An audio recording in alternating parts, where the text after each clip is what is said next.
Okay, so today is the last session of this semester. So we will finish to cover the slide of my talk I gave last month at the BIMSA member seminar. So we finished here, 8.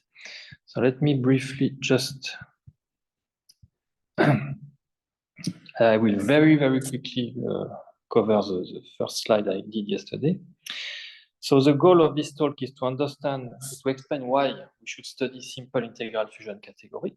And as I explained yesterday, because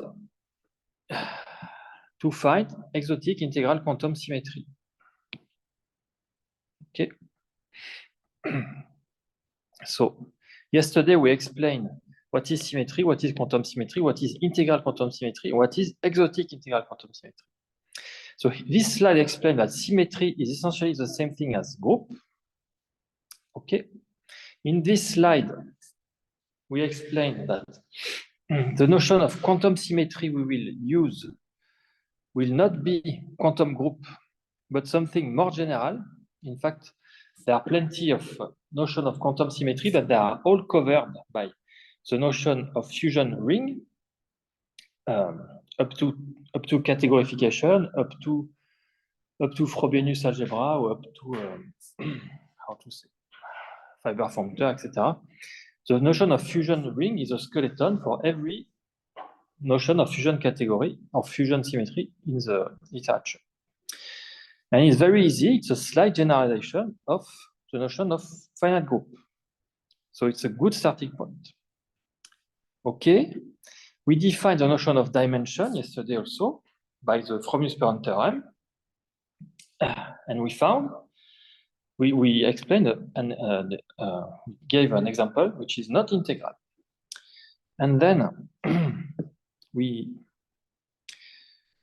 define the notion of simple and integral here. And we explain that there are plenty of examples of simple integral fusion ring given by the character ring of simple group. But there are plenty of other ones.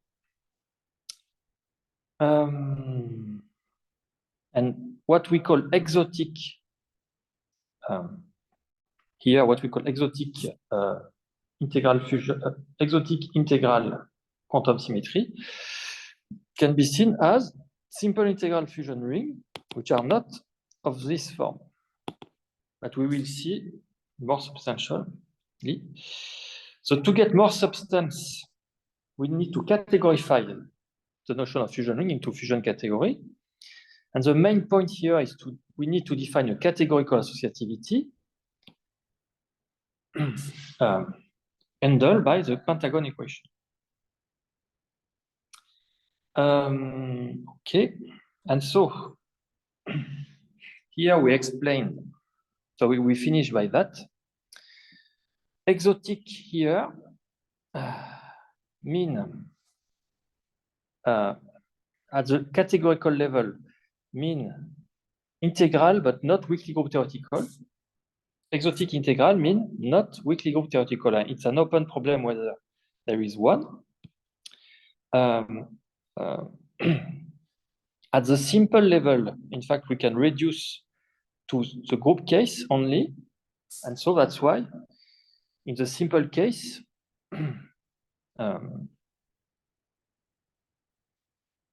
in fact, exotic integral is just simple integral fusion ring with a categorification, but not of this form. Okay. And so we explained that we have 3 open statements. So we ask whether this is equivalent to this. Can we reduce to the simple case? And we prove that this is equivalent to this. So it's a simple case. In fact, we no more need weakly group theoretical. In fact, we can reduce to modular. And then we are just looking for non-pointed simple integral modular fusion category. And we checked, as I said, then I will add something here. We checked that this is true. So we found no example up to rank 13, for rank less than 13. And what I missed to say yesterday, which is very important, you can say, okay, you prove that this statement is true for rank less than 13, then maybe it will be enough to believe that it is true in general. In fact, it is not at all enough to believe that it is true in general. In my opinion, I hope that this is not true in general, but this checking is not enough to believe it is true in general because, in fact, this checking is also true for a weaker version of non-pointed simple is called perfect. And in fact, every non-pointed perfect integral modular fusion category of rank less than 13 is also trivial. So, but there exists one example of rank 22 given by the Drinfeld Center of the representation of A5. So, because it is not enough for perfect, it's also not enough for simple.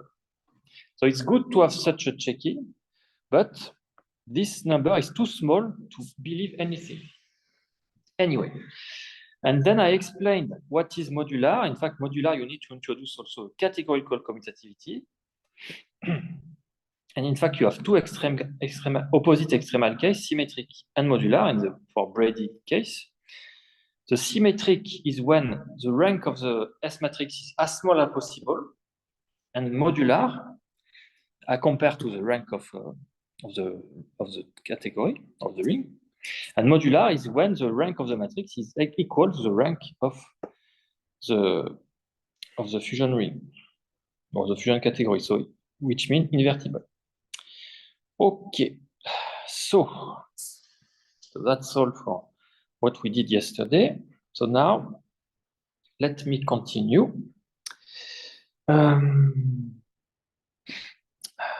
Okay, so you have this theorem.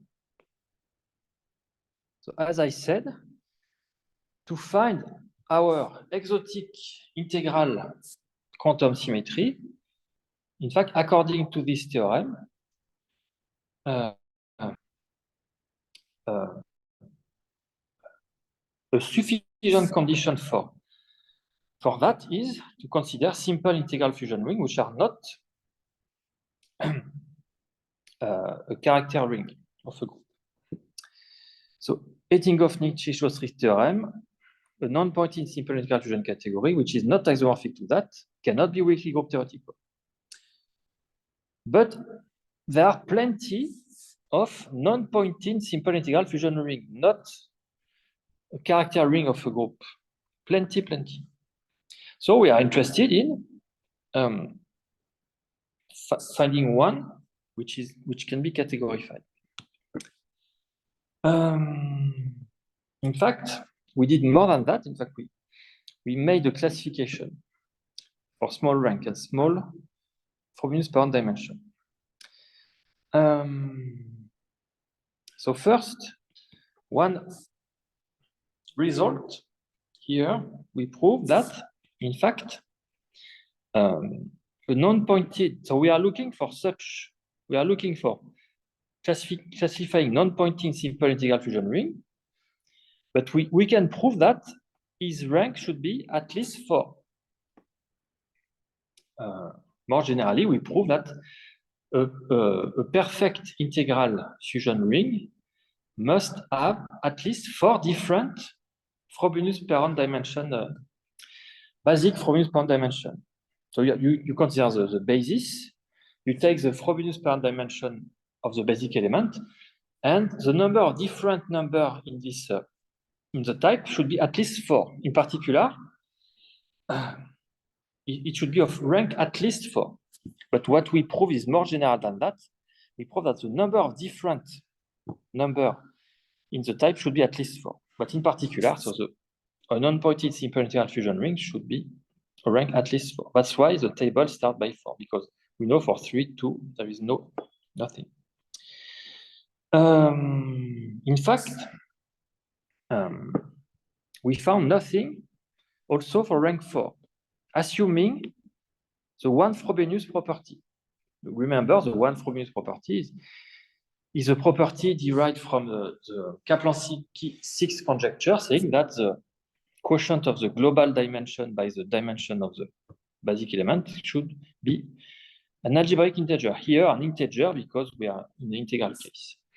So there is this divisibility assumption.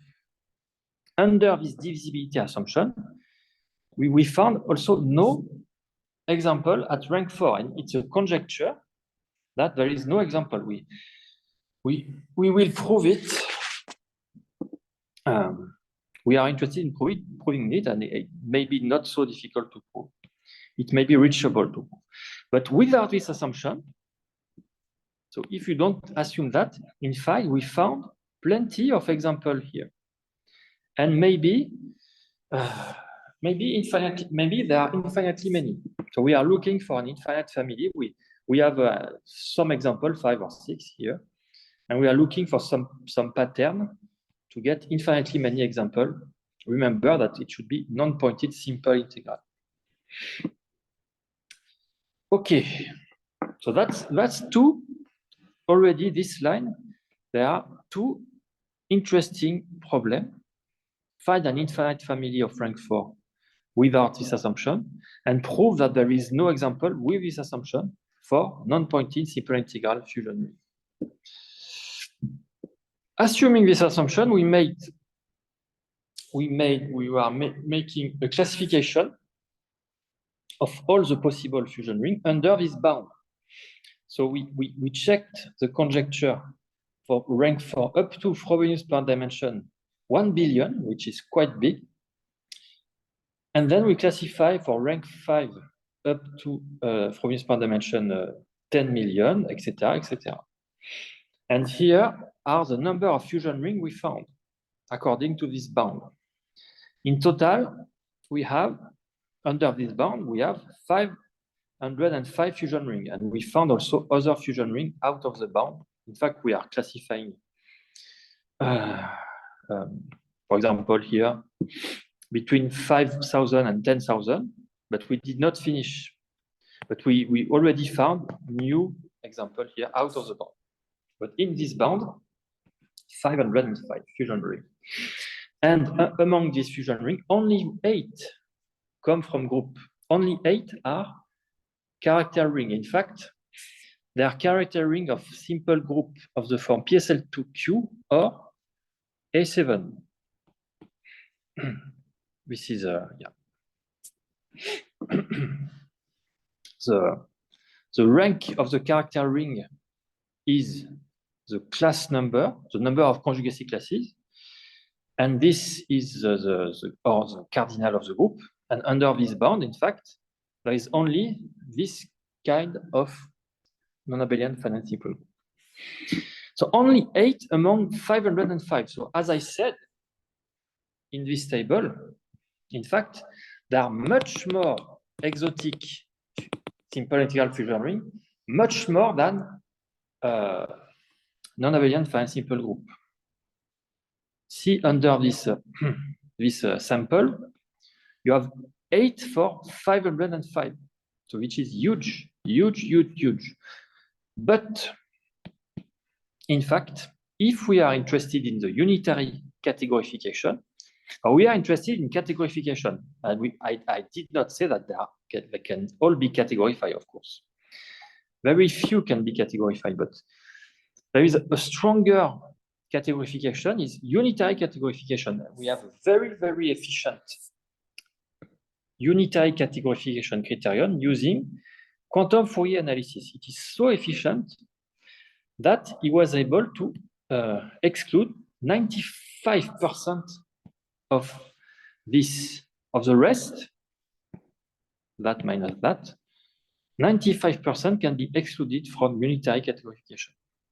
So the character ring admits unitary categorification because the rep of a group is a unitary fusion category. But then it remains very few, only 5% of that minus that for unitary categorification. And we will be interested in providing a classification of unitary fusion category, which are simple integral, non-pointed, etc. So we will provide a classification. In fact, we are able to classify everything in this part of the table. But in this part of the table, we still have some open case, as I will explain. So what I mean by quantum Fourier analysis. So quantum Fourier analysis, in fact, was developed by Jing-Song Wu, by Changwei Liu, Arthur Jeffy, and Yunxiang Ren. So the idea is to generalize the notion of Fourier analysis to this started with subfactor, and then also we have some consequences to fusion category. And in fact, one of these consequences is stated in this theorem. In fact, for a fusion ring to admit a unitary categorification, their fusion matrices should satisfy this positivity assumption. So you take a fusion, this is called n positive, because n here. But in fact, we will be only interested here for n equals 3. But anyway, in general, you take the fusion ring, you take the fusion matrices given by the fusion coefficient, like that. Mi is that. And so it's a matrix, and you consider here, so this is the Kronecker tensor product. Kronecker tensor product. And this is the usual operator norm. So you make this, so this is a number, this is a matrix, and this sum is a matrix, and we want this matrix to be positive, to be non-negative, in the sense that in particular, all the eigenvalues should be non-negative. I guess it should be enough to say that. This is equivalent to say that all the eigenvalues are non-negative. There are several definitions of non-negative matrix, in fact. They definite non-negative, etc. Here we just saying that all the eigenvalues are non-negative. Then, in fact, there are plenty of fusion rings which are not 3 positive. In fact, 95% of that minus that are not 3 positive. So it's so efficient, and you see how easy it is. This is very, very easy to compute. In fact, it's even easier if you consider most of the, in fact, all the fusion rings we found here are commutative. And in fact, it's also an open problem. Is there a non-commutative simple integral fusion ring? But they are all commutative, and in fact, in the commutative case, this formula can be even simplified because we just need to consider product of eigenvalue. This formula works also in the non-commutative case, and in fact, it's an improvement of a result we get here. So we have two results, and this formula is from this paper, which is an improvement of a result here. It's very easy to compute in the non-commutative case. Here, in the non-commutative case, it was very bad. But now it's easy to compute in non-commutative case.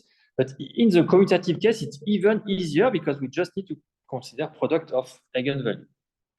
Otherwise, in non-commutative case, we need to consider Kronecker product of matrices, but it can be done. Okay, so we have, so it remains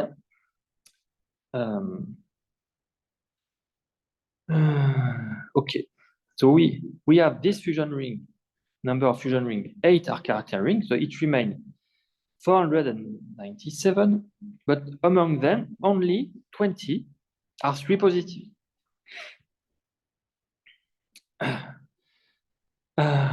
Okay. So now there is a very new observation, very, very new, that in fact, these 20 remaining fusion rings, which are 3 positive, they can all be obtained by applying 3 transformations on a character ring.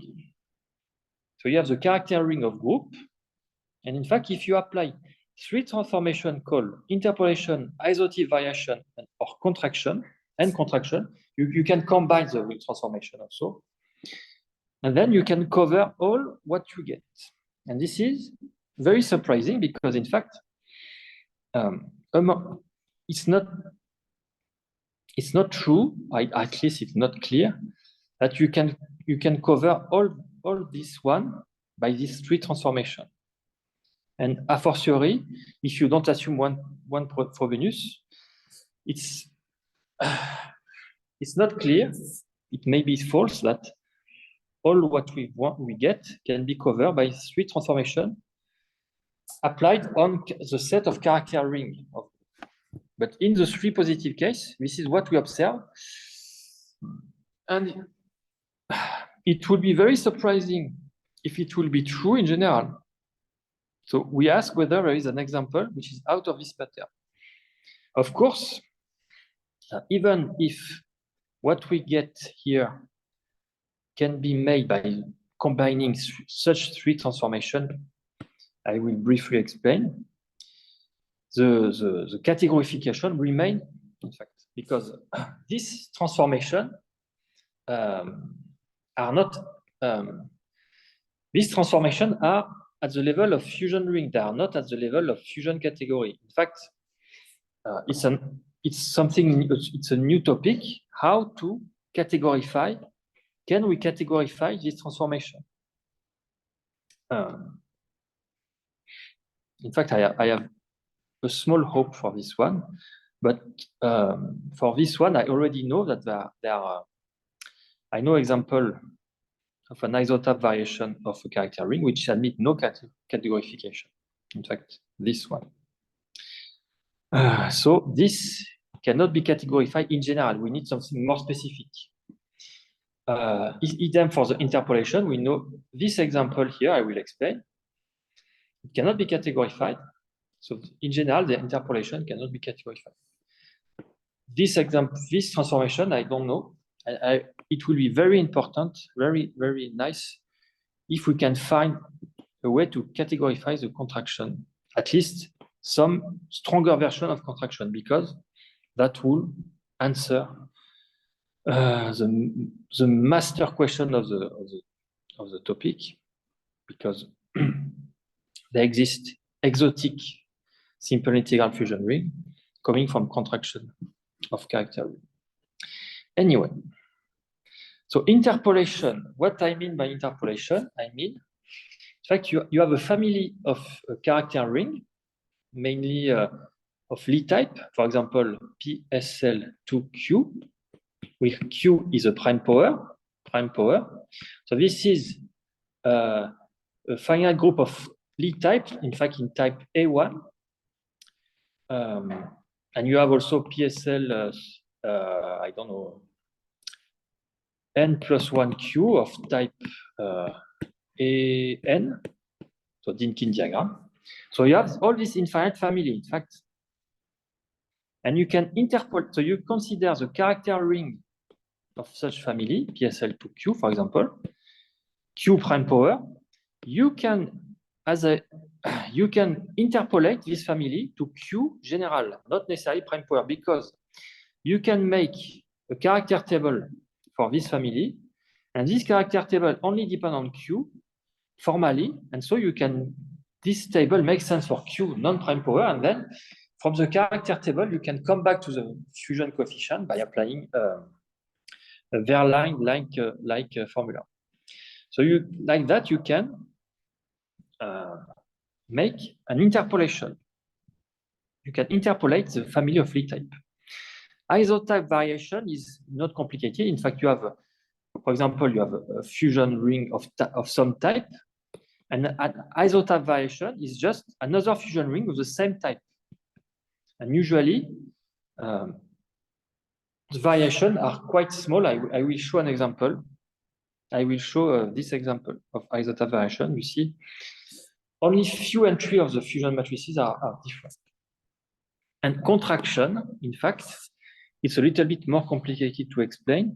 In fact, you have a fusion ring of some rank, R, and then you can make a fusion ring of smaller rank by contracting some part of the fusion matrices. So it's a little bit more complicated than that, and by contracting some part of the type. So for example, you have, I don't know, you have n object, you have 4 objects of dimension n, and then you contract this into one object of dimension 2n, etc.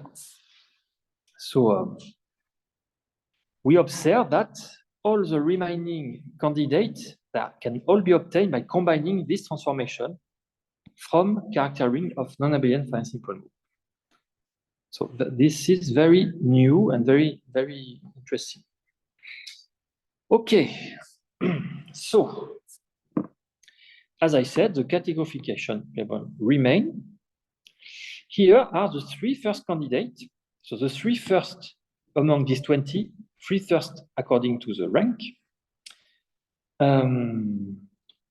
So this one is an interpolation of PSL2Q for 2Q equals 6. So 6 is not a prime power. And it was excluded by a method called triangular Prism equation and localization. I will explain in the next slide. The next candidate is of rank 8. And in fact, it's an isotype variation of that for Q equal 11. So here 11 is a prime power. So this is not an interpolation. It's just a fusion ring with the same type as the character ring of PSL2 11. So these 2 transformations are quite different. And it was excluded by another criterion I explained in the course at the end of the course called the zero spectrum criterion. In fact, we explain also that in the course, the triangular Prism equation. That's why this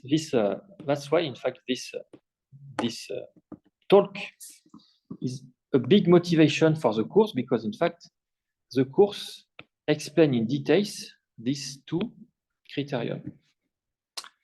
And the third candidate is of rank 9, and it's an isotype variation of character ring of PSL2 8. And this one I will display, I will show the variation. And it's open, we don't know how to exclude or to categorify it. So you see, for each new candidate, we have a new method. And here we expect also maybe a new method. And this is how interesting this topic is, because you have 20 candidates and maybe more when we will extend the classification.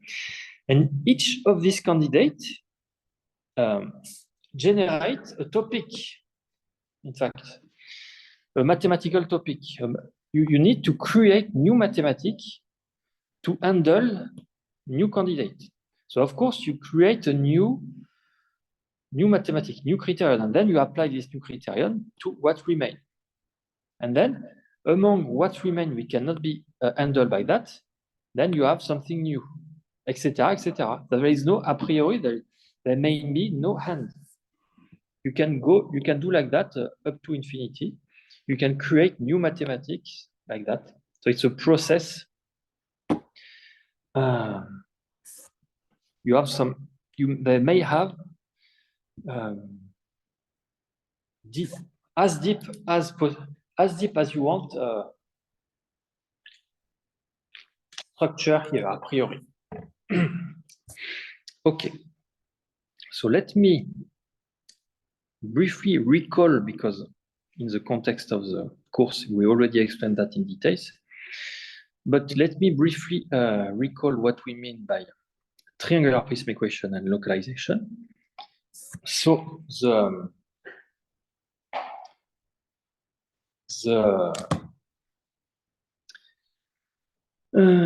yeah. So what's the point here? So what should I say here? So you have two kinds of picture here. You have the triangular prism and the tetrahedron.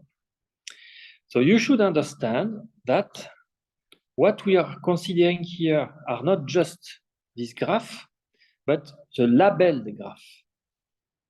So each vertices and each edge should be labeled. So this is one vertices, one edge. You should label each vertices and each should be labeled. So the vertices should be labeled by morphism and the edge should be labeled by object. In fact, object, object, object, and you have a morphism, for example, thus this object answers this object to this object. So I explained that in much more detail in the course, but this should be interpreted as a number. It's not an element of the fusion ring. This is not an object. The global picture here is labeled by morphism and object, but as a global picture, it's a number. In fact, why it is a number? Because it can be seen as a morphism between 1 and 1. Because the morphism between, when you have 1, we don't draw it, the unit object. So it can be seen as a morphism between 1 and 1, and the end of 1 in a fusion ring, it is equal to the field. So a morphism between 1 and 1 is a number, and so such closed picture in the graphical calculus are numbers. And we have some method. So the triangular prism equation is two ways to evaluate this number using this number. So you have a family of number like that with different labeling. You fix one like that, you fix a labeling, and you can evaluate the number in two different ways. Okay? And these two ways are the triangular prism equation. And a picture by Dylan Thurston illustrates these two ways to evaluate the labeled triangular prism. You start from a labeled triangular prism, and this one way or two way. So how to understand that? You see here, you see the triangular prism from the top, but if you see it from the side, this is what kind of thing you can see, like that from the side. And then here we applied what we call the resolution of identity, which means here you have three straight lines which correspond to identity in the graphical calculus, and this identity is equal to a sum of morphism like that. So your identity here, it's so this from this answer this as object to itself, and you have the same object here. Here we did not draw the sum, but it should be a sum, because this you have the home space of this answer this to itself, and this decompose as you have a basis like that. Anyway, so in the picture of the Thurston, there is no sum, but in the categorical framework, we need some sum over the basis of this home space. So resolution of identity, and you do this. So you do one way like that, and another way like that. So you add a closed string. Adding a closed string is the same thing as multiplying by a constant. So up to dividing by this constant, you can add a closed string. And then you apply the resolution of identity here, which is what we get here. You get a sum.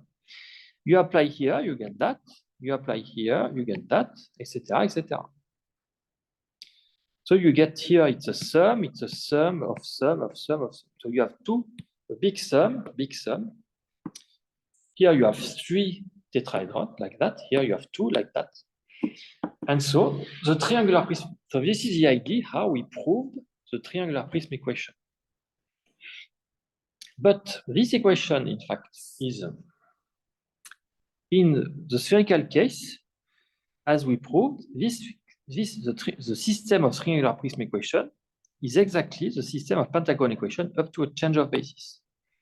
So if you want to categorify a fusion ring, if you find the solution of the triangular prism equation, then it is equivalent to have a solution of pentagon equation, so equivalent to have a categorification.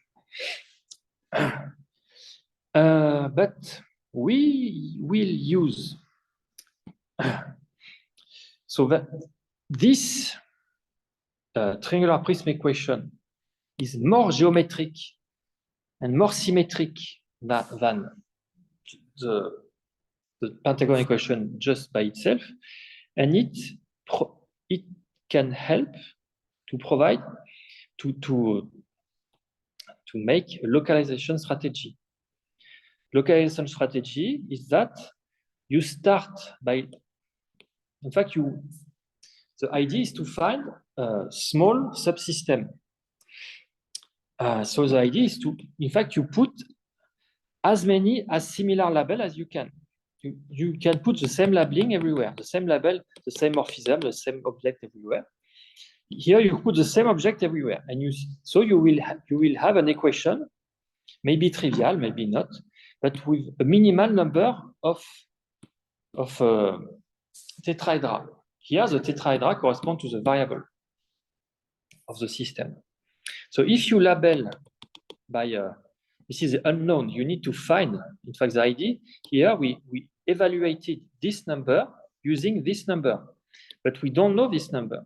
We need to find this number. So we have this system of equation, and we need to find this number by solving this equation.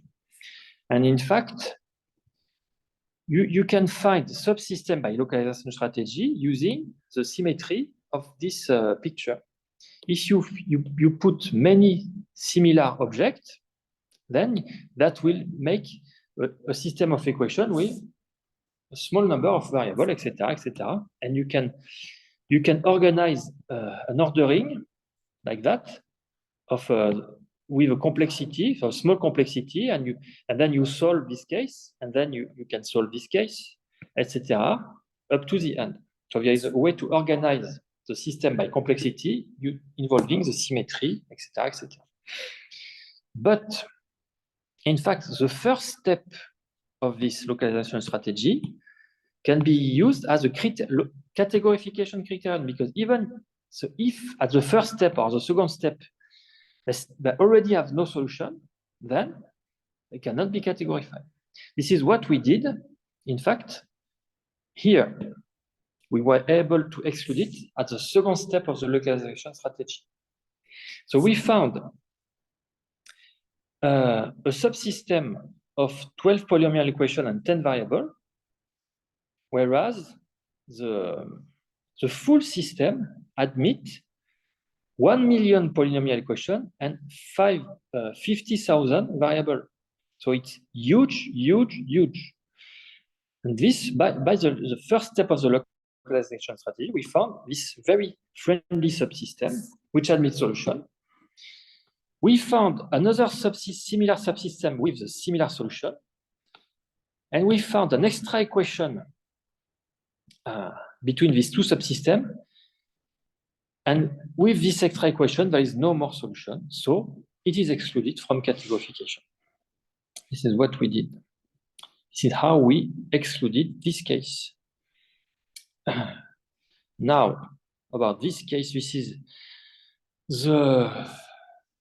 what I did at the end of the course. In fact, this criterion has nothing to do a priori with triangular prism equation. We prove it directly from pentagon equation. This force, so this condition on the fusion coefficient force the existence of a pentagon equation of this form xy equals 0 with x and y equals 0. Why? So as I explained in the course, what? This, in fact, force this, I don't know which case, in fact. One of the two sides, maybe this side to be, one of this sum here to be empty, so this is 0 by that. This force, so I guess it's the other way around. This force, this sum to be empty, so this is 0. This force, this sum to be over a set of one element, so it's only one thing. And these two things force these two F symbol to be non-zero. So you have something 0 equal something non-zero times something non-zero, like that. So this is a categorification criterion, and in fact over any field. And this example, this candidate, in fact, satisfy all these properties. So it cannot be categorified because otherwise this pentagon equation will have this contradictory equation. And in fact, you can imagine, we prove another criterion called one spectrum criterion for x, y, z equals 0, or here 0 equal x, y, z, I don't know, forcing another kind of impossible equation. And you can imagine to force other kind of impossible equation. So they may have plenty or infinitely many other criterion of this form. Okay. And so now it remains the last candidate, which is open. It's also an isotype variation. So here you see, so it's an isotype variation of PSL28, of the character ring of PSL28. Here you have the fusion data, the fusion coefficient of the character ring of PSL28. Here, the one for the isotype variation. So same type. And you see the small difference in the yellow part. For example, here you have 0, 0, you have 0, 1, 1. Here you have 1, 0, 1, etc. So we know that these two fusion coefficients, fusion rings are not isomorphic because when you compute the character table, so the character table are not the same, trivially. So they cannot be isomorphic. And in fact, this one is excluded by the zero spectrum. No, not this one, sorry. No, this one is open. Of this, sorry, I was confusing. So this one was excluded, but this one is open. And in fact, this one pass. So this one is a quadratic ring of that. So it can be categorified, and this one pass all the non-categorification criteria, in particular the zero spectrum criterion, etc., or all the non. They pass everything. It is free positive, etc. So we don't know how to, if this one can be excluded or not, and if it cannot be excluded, we don't know how to categorify it. So of course, the idea will be to apply the localization strategy, but we are stuck even at the first step because we need to solve the smallest subsystem we found by the localization strategy for this case is 45 polynomial equation and 34 variable. So it's not so big, I guess, with the biggest enough computer, we can handle that, but on a laptop, it's too big. So I need to access to a bigger computer to handle that and to see if we have solution. We can apply the same strategy here. We can have several similar systems like that and extra equation. And if we can pass the second step, then we will have a better hope for the existence of categorification of that, but of course, we will need more work to categorify it. Okay. So before going to the next slide, we will make the pause. So pause.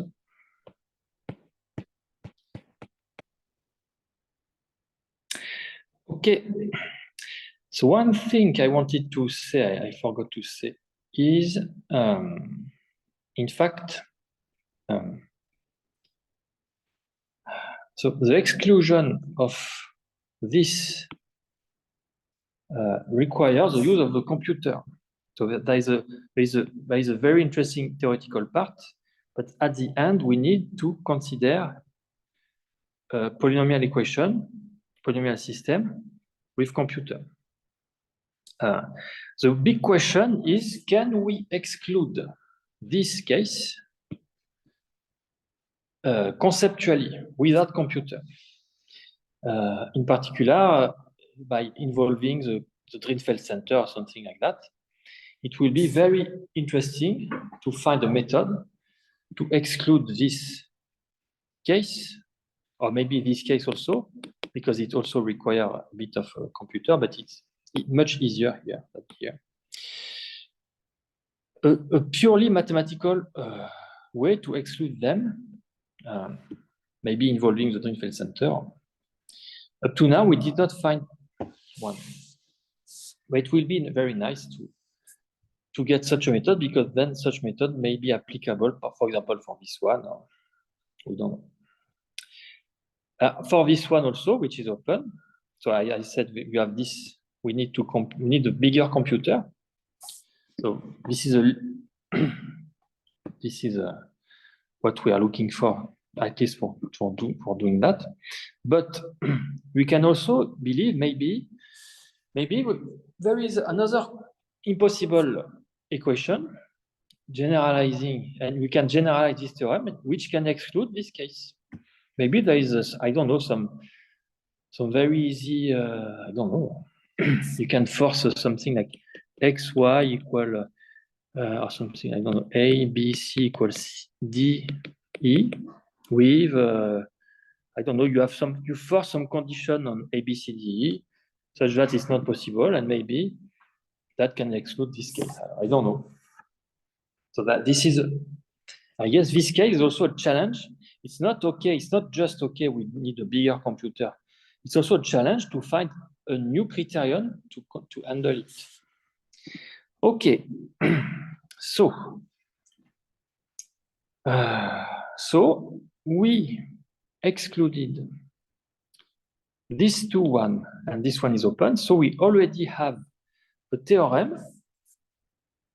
We already proved that every, so under this bound, in fact, more generally, every unitary simple integral one Frobenius fusion ring is of this form, of fusion category, sorry, any unitary simple integral one Frobenius fusion category, non-pointed, is of this form. It's a theorem. It's a theorem, in fact, we proved by this, through this classification, and through this, that, and this, if remain that. So for the rank 8, we were able to exclude everything remaining, rank 8 and this bound. And you have plenty of new candidates, etc., of course. Okay, so this is a real application of this all this theory to it's a concrete application to the classification of a fusion category. So the point is that the criterion we developed here and here was developed motivated by this classification of fusion category. It's not just okay, we did not did that randomly. It was motivated by something very important in the subject. Okay, so what to do next? What to do next? So the exotic integral quantum symmetry. What we called exotic integral quantum symmetry in this talk was the simple integral fusion category, non-pointed, which are not of this form, not of the form of a simple group. This is classification of finite simple group. So the existence of such exotic integral fusion, exotic integral quantum symmetry extend the classification of finite simple group at the categorical level. We already know that this can be extended at the fusion ring level because we have plenty of examples. We don't know if this example can be categorized out of that. If some can be, then we will have an extension of that at the categorical level. And then you can also ask whether you can get a fiber functor to extend that at the quantum group level, more precisely, finite dimensional Starhopf algebra. And this is the point of this slide, in fact. We extended in some sense the group, simple group, but what I am stating here, in fact, we can extend the prime number because there is a way, in fact, to restrict. So in this classification, you have all the finite simple group. In particular, you have the family of cyclic group of prime number. But there is a way to constrain the categorical generalization to this family. So there is a way to constrain which is stronger than just simple integral fusion category, stronger than that, and then you are the only known example are the simple group of prime number, prime order. And we don't know if something else exists. It's an open problem. In fact, this is my initial open problem, whether something else exists. So a kind of general extension of the prime number. So what do I mean by that? To be more precise, in fact, this involves this kind of structure. So this was initially defined in the framework of subfactor planar algebra. But you can also define it in the framework of star algebra. And you can also define it at the level of, in the framework of fusion category, but then you need the notion of Frobenius algebra. And I will briefly explain that at the end of the extra slide when I will talk about the quantum Riemann hypothesis. But here, let me assume that we know what is the subfactor planar algebra or what is the of-star algebra, and let me explain what I mean by extending the prime number. So, without going to the details, maybe I will explain a little bit more in the extra slide here, but just for here, there is a notion of depth 2 finite index irreducible subfactor planar algebra.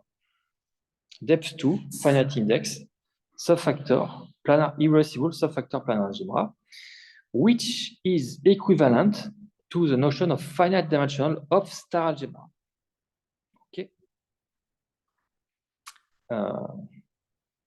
Okay. And the notion of finite dimensional of star algebra corresponds, for example, to the notion at the categorical level correspond to the notion of unitary fusion category with a fiber functor. Okay, so you have three frameworks: the framework of subfactor, the framework of algebra, and the framework of fusion category. And you have a dictionary among all these. But at the level of subfactor, there is something very natural. So a subfactor, a factor including the there is something very natural called the intermediate subfactor. And we're interested in the family of depth 2 finite index irreducible subfactor without proper intermediate. So there is no intermediate. So if you take an intermediate, then it should be this one or this one. There is no proper intermediate. This is called the notion of maximal subfactor. And in the Hopf algebra framework, an intermediate corresponds to the notion of left co-ideal star subalgebra. Okay, so we are looking for finite dimensional of star algebra without proper non-trivial left co-ideal star subalgebra. The only known example of this form are given by the cyclic group of prime order. Here it is just the off algebra of the cyclic group of prime order. Here the subfactor of the cyclic group of prime order here. But this is the only known example of maximal depth 2 finite index irreducible subfactor plane algebra or of finite dimensional of star algebra without proper non-trivial left coordinate star subalgebra. The cyclic group of prime order. So prime order, prime numbers.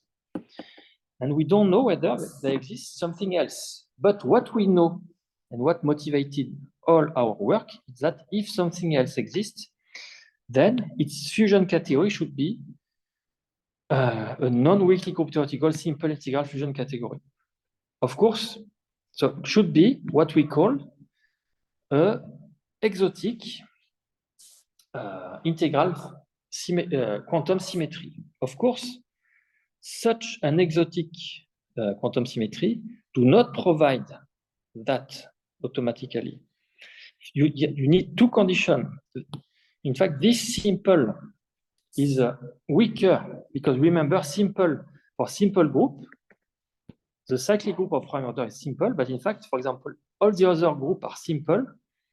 But what we are looking for here is maximal. This is much stronger than simple. Here, this notion of maximal at the group level means exactly there is no proper subgroup. And so this the cyclic group of prime order are the only finite group without proper subgroup. And this is exactly what we mean by that. No, this is a generalization of no proper subgroup, which is much stronger than the general of simple, because simple is no normal subgroup. So the exotic integral quantum symmetry we are looking for in this talk is even a weaker family of what we are looking here, which is much stronger. So two steps. First, we found an example like that, and as we said, this is already hard. Second step, you need to find a fiber functor to get off algebra. And third step, you need to check that there is no proper intermediate, no thing like that, which is not automatic. So these three steps are not automatic, assuming one of the other. So assume you can do that. You can do all these steps. What you will get is an extension of the notion of the set of prime numbers. That's why I was talking about quantum arithmetic as an horizon, because you can, here we are generalizing a little bit the notion of the notion of symmetry by quantum symmetry, but in fact, you can generalize the numbers. You can get a quantum arithmetic. So you can generalize the prime number, and in fact, you can already generalize the prime number if you don't assume integral. You have plenty of subfactor. Where is it? Here. You have plenty of maximal subfactor, which are like a generalization of the notion of prime number. What we are looking for here is integral case.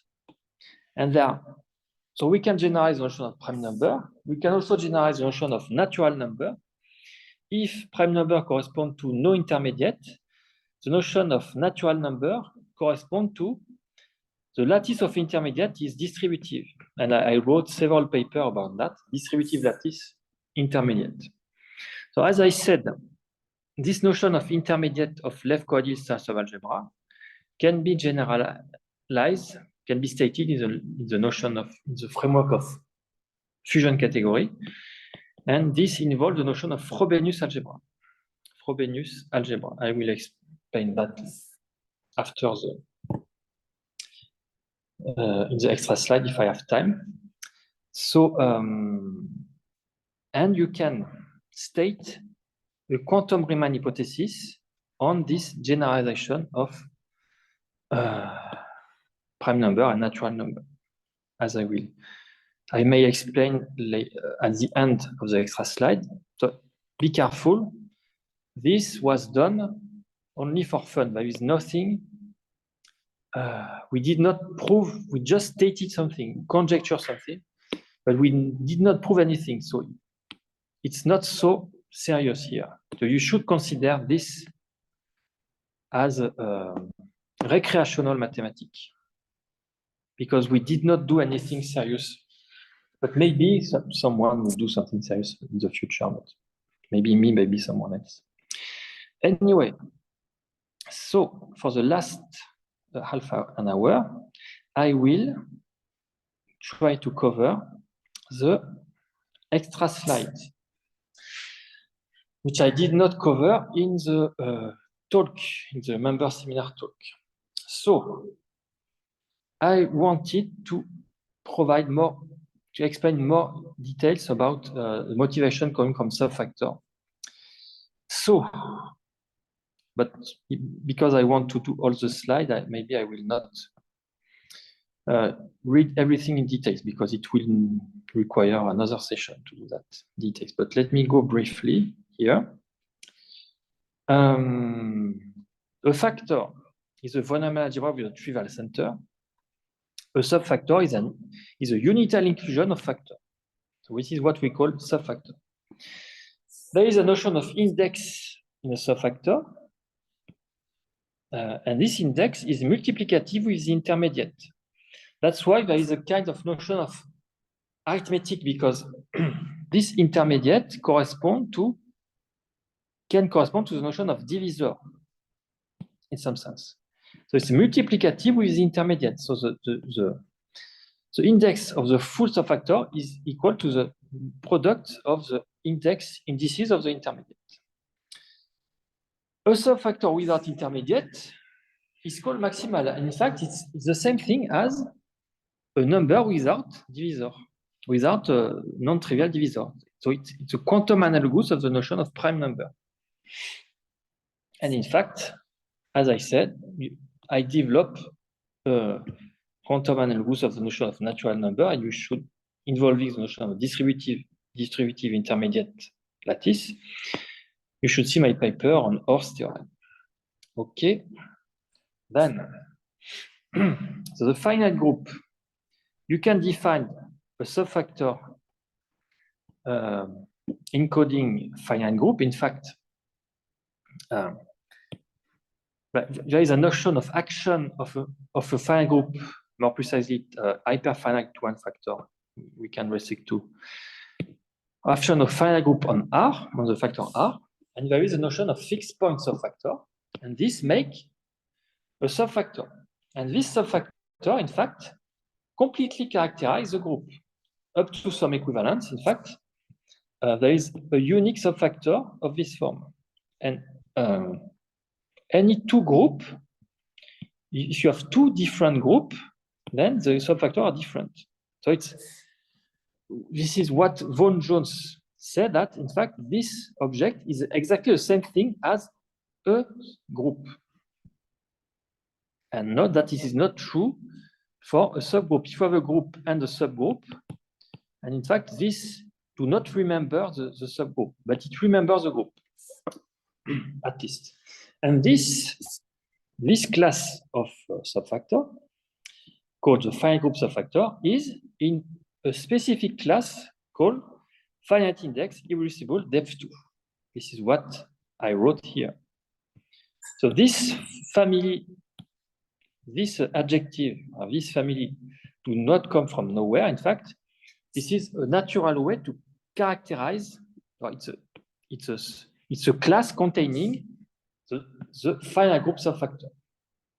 Finite index, because finite group, irreducible, because it's an irreducible subfactor, and depth 2, because in fact, the irreducible depth 2 correspond to the family of algebra. And because it's a subfactor, its analysis here, we are unitary. So you say of C-star algebra. And because it's finite dimensional. This is a theorem, in fact. This family can be characterized by a generalization of the notion of finite group. It's finite dimensional of star algebra, called finite quantum group, if you prefer. Any subfactor of this form can be written like that, where H generalizes the notion of finite group. And any the only known maximal example in this class are the finite group subfactor, cyclic group of prime order.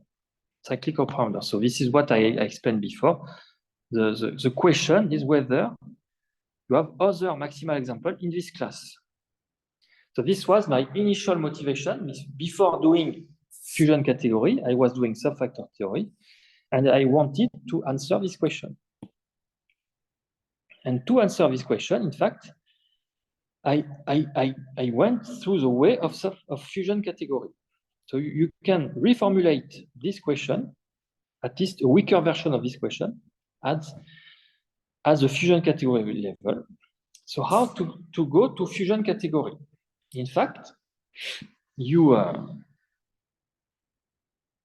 first, how to characterize the intermediate subfactor in terms of algebra. As I already explained, they proved that the intermediate correspond to left coadil star subalgebra. So any intermediate can be written like that, where L is a left coadil star subalgebra. And then, so we want something without left coadil subalgebra. In particular, without normal left coadil star subalgebra, this is a stronger assumption. So if there is no that, there is no that. But we know that this corresponds to a fusion subcategory by Boursiou, in fact. So if there is no intermediate, there is no left coadil star subalgebra, there is no normal left coadil subalgebra, non-trivial. So it's a simple. So it's simple. So the simplicity of the fusion category is a necessary condition for the maximality I am looking for here. But of course, it's not sufficient. That's why we are interested in simple. So, and then you can, this is a motivation how to go from subfactor to fusion category. And then there is the whole development. And then we connected this question to the question of Etinghoff, Nietzsche, Ostrich, the existence of an exotic integral quantum symmetry. Okay. So next slide in the extra part here. So what I want to explain here, in fact, with Sébastien Boursiou, we generalize some theorem coming from group theory. So Burnside proved some results in group theory, and we generalize them to fusion category, and that can provide, in fact, criterion for modular categorification. So here are the way to generalize this notion of Burnside at the fusion ring level. A fusion ring is called Burnside if every basic element, for every basic element, the fusion matrix has norm 1, so Frobenius per dimension equal 1, if only if it is invertible, which is not true in general. You have fusion ring for which you have fusion matrices which are not of norm 1, but they are of 0 determinant. If only if it determinant is non-zero. Okay. Invertible. So you have something of norm non-1, but also of which is also non-invertible. Okay. And in fact, this property is true So the Burnside theorem says that this property is true for every character ring of group. And in fact, Boursiou extended that to every integral fusion category. So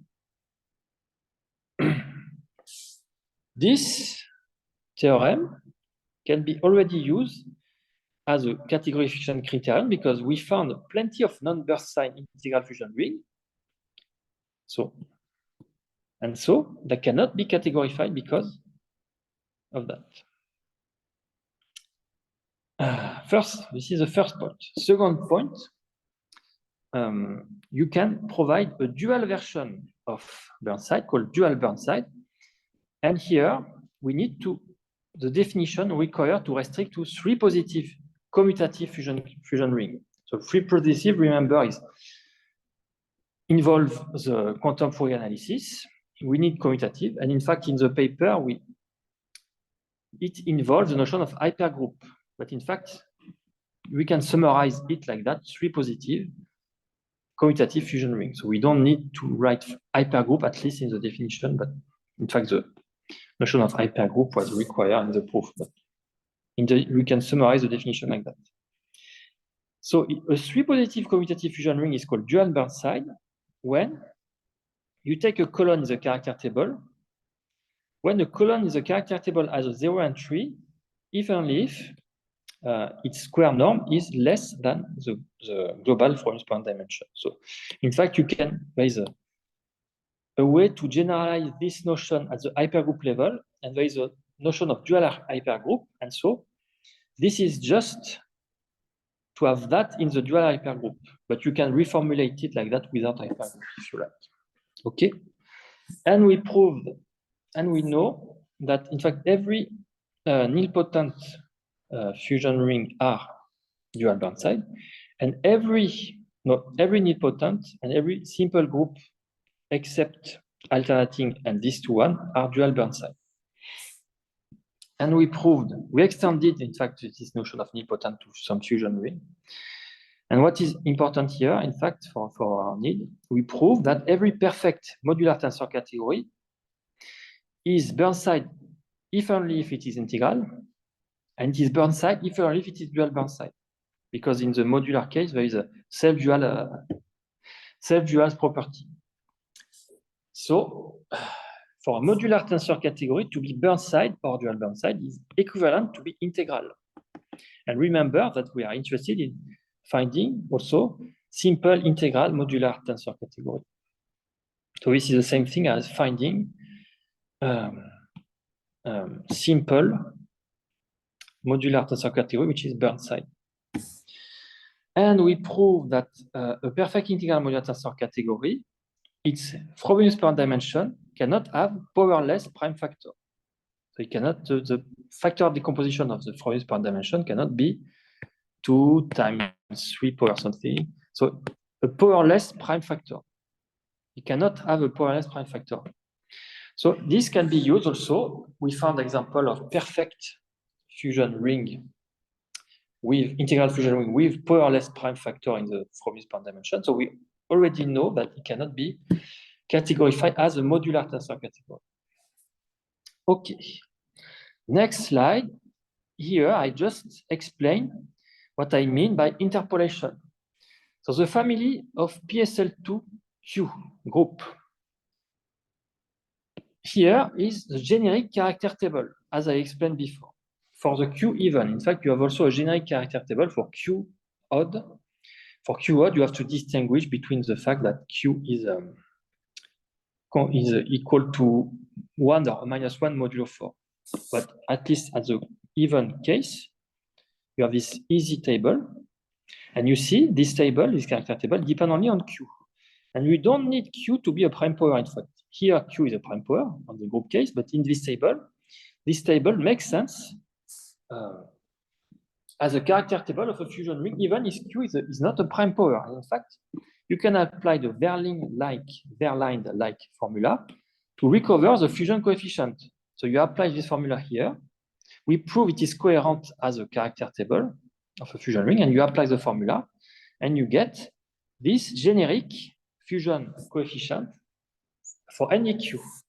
in particular for Q prime power. So we get this formula which was not even known at the group level, but it worked for Q in general. And the case Q equals 6 is the example of rank 7 we mentioned before. And in fact, this is here, I show the local subsystem where we apply the Q equals 6 here. We excluded it. So we found one local subsystem by the Trier-Prism equation and localization strategy. And the local subsystem we found is exactly this one. So this local subsystem admits 14 solutions in characteristic 0. As I said, we found another local subsystem of similar, also with 14 solutions. And we found an extra equation connected with two local subsystems, and these three components admit no solution. This is how we excluded it. But this is, yeah, so you see, it's not so complicated. It's not so complicated. And it's already surprising that this local subsystem, over-determinated subsystem, already has solution. This may be the clue that this fusion ring, even if it do not exist as a fusion category, it may exist as something more general, like a tensor category, or as a lax fusion, as a lax tensor category, or as a subfactor.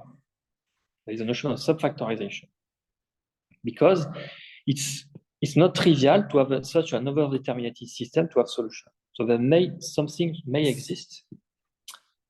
Okay, so here, let me mention. So this slide, we show that, in fact, as I said, we made a classification of simple. We made the classification of integral modular data up to for rank less than 13. And here, we were interested in the odd dimensional case. So we proved together with this group of people that every odd dimensional modular tensor category of rank less than 25 is pointed. The odd dimensional case, there are known results saying that it's very constraining because it's the class of maximally non-self-dual. So it's very, very constraining, and there are a lot of constraints that this allow us to classify up to rank 25. So they're all pointed. And that remain, and in fact, so the rank 25 itself is open, and we we apply our strategy developed here, and it remains only 21 type to consider this case, the simple case, for the simple case. And we also prove that, in fact, any perfect example of this form of rank less than 25 square should be simple. So in fact, this family, in the perfect case, in fact, for really, really large rank up to rank less than that, it's always simple. So we are looking for something simple. So we are stuck with that because the rank is too big to have such a direct, to apply our direct fusion ring solver. We were able to exclude some type, but this one require more mathematics. Okay, and then to finish for the last 10 minutes, I will talk about what I mean by quantum Riemann hypothesis. So first, so I will not recall what is Riemann hypothesis, but I will provide here a reformulation of the Riemann hypothesis due to Robin. And in fact, this reformulation. We will use this reformulation to provide a quantum Riemann hypothesis and even a category. So the quantum Riemann hypothesis will involve planar algebra, subfactor, and then we will also, in fact, provide a tensor category version here involving Frobenius algebra. So what is this reformulation of the Riemann hypothesis? So consider a number n, and you consider, in fact, this arithmetic function, the sum of the divisor. This is called the divisor function, sigma, like that. So this is a well-known function in arithmetic, the sigma. It's sum over all the divisor. And remember, the divisor, it will make sense because it will correspond to intermediate subfactor or by projection. In the planar algebra framework, it's by projection. In the subfactor framework, it's intermediate. In the categorical framework, it is Frobenius algebra. In the Hopf algebra framework, it is left coideal star subalgebra, etc. So you have four frameworks: subfactor, planar algebra, Hopf algebra, tensor category. So divisor like that.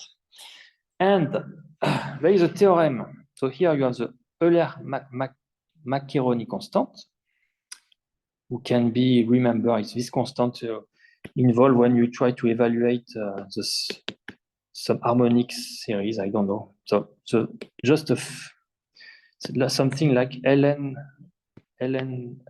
of n minus the sum for n equal 1 to n of 1 over n.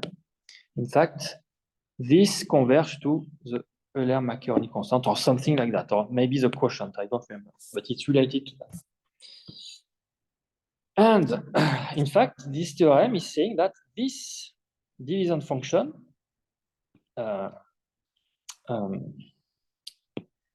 is almost as this function, asymptotically, like that. More precisely, so the limit sub of this quotient is this constant, involving this constant, exponential of the Euler-Maccheroni constant. So this is a theorem, etc. No problem.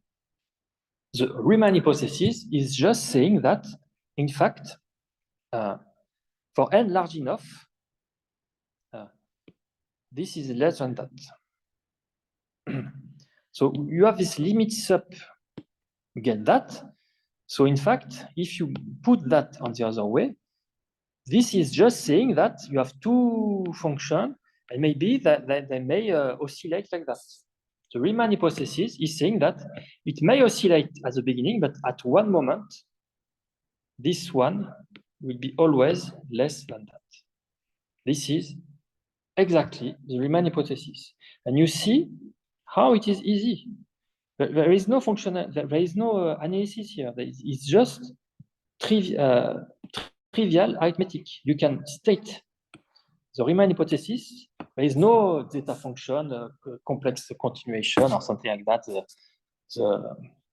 It is just something, a kind of straightforward inequality in straightforward analytic, in straightforward arithmetic. And so this is so straightforward. Of course, it is very hard to prove. It's open, but it's straightforward to state. It is so straightforward that we will use that to provide a quantum generalization and a categorical generalization. So as I said, here, the notion of divisor corresponds to the notion of intermediate, or the notion of biprojection, as in the planar algebra framework. So you consider the set of intermediate, which is this interval between the trivial and the full thing, and you consider all the indices of intermediate, which will correspond to the divisor, the set of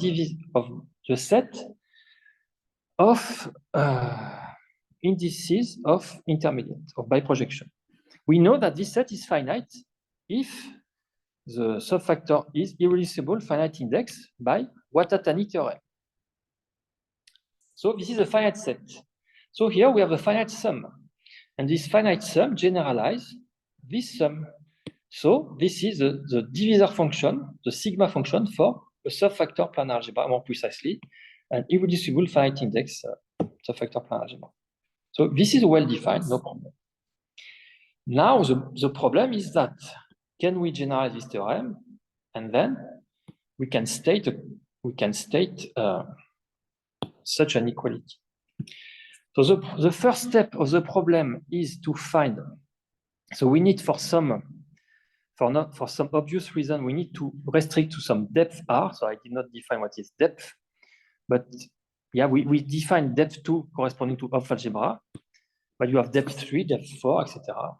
That's why subfactor is more general than quantum group, because quantum group corresponds to depth 2. You can have depth 2, depth 3, depth 4, depth, infinite depth, etc. Here we need to state, we need to fix the depth. Otherwise, we already proved that it is not possible. So if you fix the step, the conjecture here, the quantum Riemann hypothesis for depth R, is saying that there exists a constant depending on R, such that we have this limit sub generalizing this one. So this is well defined. This is the index. This is well defined, log, etc. This it makes sense to everything makes sense. So we assume, we conjecture, or we ask whether this is possible. Assume it is possible. Then the quantum Riemann hypothesis here is just saying that for subfactor planar algebra of that fixed depth R index large enough, this is always less than that. You see, this is very easy. So of course, I said this is a recreational mathematics because even this part may be very hard to prove. In fact, even here, when you consider the number here, it's very easy. You have the number, you have the prime number. Here, you only need the number are available. Here, even finding a new subfactor planar algebra, finding a single one can be very hard. So there are full papers published in top journal just to construct a new subfactor planar algebra. For example, there is a paper to construct extended group subfactor planar algebra, and it was published in top journal comme Acta Mathematica. So we are very far even to check or to verify computationally this thing. So we are very far, very, very, very, very far from something like that. That's why it's recreational mathematics. For the depth 2 corresponds to integral, and in fact, depth 2, so this quantum Riemann hypothesis for R equal to is equivalent to the Riemann hypothesis by Galois correspondence, etc. And let me finish by the categorical reformulation. There are two problems here. We need finite set. We need a finite set, and we need to reformulate the notion of intermediate. So we need to generalize Watatani theorem. And so first we need to reformulate the notion of intermediate, and then to generalize Watatani theorem. So what is the tensor category generalization of the notion of intermediate, the notion of biprojection, of the notion of etc. In fact, in the unitary framework, finite index subfactor correspond to unitary Frobenius algebra. Irreducible correspond to connected. So this is something dimension 1. And intermediate correspond to Frobenius subalgebra, unitary Frobenius subalgebra. So what? So this is not open. This is well known. You can reformulate this notion coming from subfactor in the categorical framework, and so Watatani theorem saying that there is a finitely many intermediates in a finite index irreducible case is just saying that a connected unitary Frobenius algebra is in a unitary tensor category as finitely many unitary Frobenius subalgebra. This reformulation was given to me by Dave Pennis. So the big question here, if you want to have something beyond the unitary case, is to what extent you can generalize this theorem to what extent can the unitary assumption can be relaxed? Here you have unitary everywhere, unitary, unitary, unitary. In fact, I saw a paper recently that maybe one of the unitary is redundant. Maybe a Frobenius subalgebra of a unitary Frobenius algebra is already unitary or something like that. Or maybe all the Frobenius algebra in a unitary tensor category are all unitary. Anyway, unitary, unitary, unitary. Can we relax? Can we remove a unitary? And if not, to what extent we can relax unitary assumption? So this is first step, very important to get the categorical version. And then you can generalize this quantum Riemann hypothesis here into a categorical Riemann hypothesis, because you have the finiteness here. The intermediate and indices. Intermediate correspond to unitary Frobenius subalgebra. Indices correspond to Frobenius per dimension, no problem. So you can define that. You can make this sense. So you can state such a conjecture. You can state that. So that there is a recreational, or for fun, you can state a categorical Riemann hypothesis involving the notion of Frobenius algebra. Frobenius subalgebra. But first you need to prove that. And the last question I want to state here is, can the quantum Riemann hypothesis or the categorical Riemann hypothesis, can we reduce to distributive lattice? Because as we did here, here it's numbers. And as I said, the quantum generalization of prime number is no intermediate, and of natural number is lattice of intermediate is distributive.